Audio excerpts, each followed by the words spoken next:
lots of work to live here. It's not for wimpies.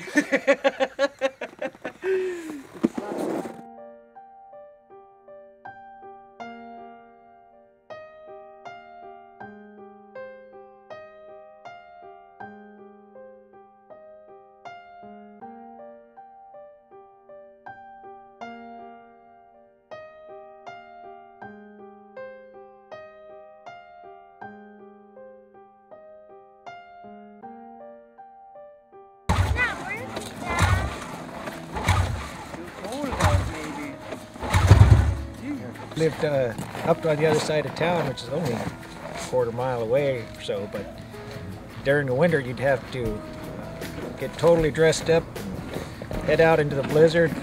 It'd be pretty challenging just to get to church. 0 to negative 25 in the last couple of weeks. So every time we go out, we're putting on our winter pants, our winter boots, our scarves, our hat, our parka, our gloves, our face masks, and if we're going to go by snow-go, we put our goggles on, and it's worth it when you go out. And look, for 1 gallon of water is $9.09 if you want distilled water. You pay 99 cents at Walmart, maybe. Alaska, they call the last frontier, and this is the last frontier. Basically live the subsistence lifestyle. We catch our fish, we pick our plants, we pick our berries. The other churches are up north of us, and even though they're considered our close neighbors, they're still 150, 200 miles away, and there's no airplanes that fly that direction, so we never visit those churches, and they never visit us. Telephones are a poor substitute for fellowship in my book. I don't get a whole lot out of a telephone conversation.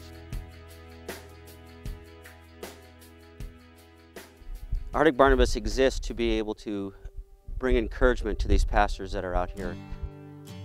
The first wife that I met out in the village hadn't been out for 2 years and just struggling with depression, didn't even know it. But she started talking the second we got off the plane. It was as if we were immediately her sisters.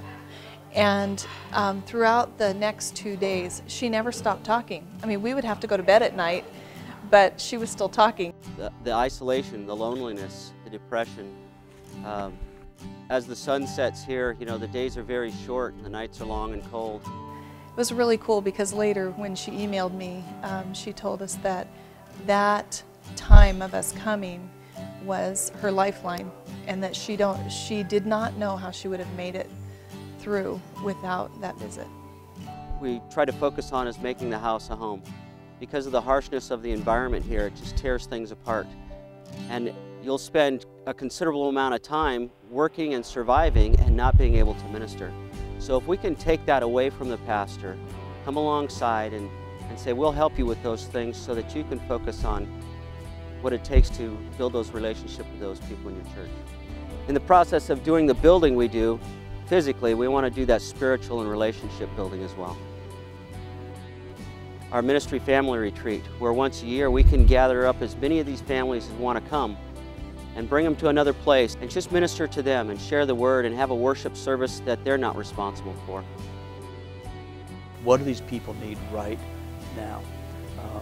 I know of a family right now who's really trying to make decisions on, are we supposed to be here? Are we not supposed to be here? We can fly out to these villages and have these face-to-face visits. It's one thing to be able to email and call, but to make a home visit in their own home, in their own village, says volumes that it's hard to even express. I'll tell you, from the first time that they came, the construction work is kind of the thing that happens on the side. For me, it's the fellowship, it's sitting around the table at our meals and just joking and trading stories. They call us, and I'm thankful for the family of God that cares like the Arctic Barnabas does.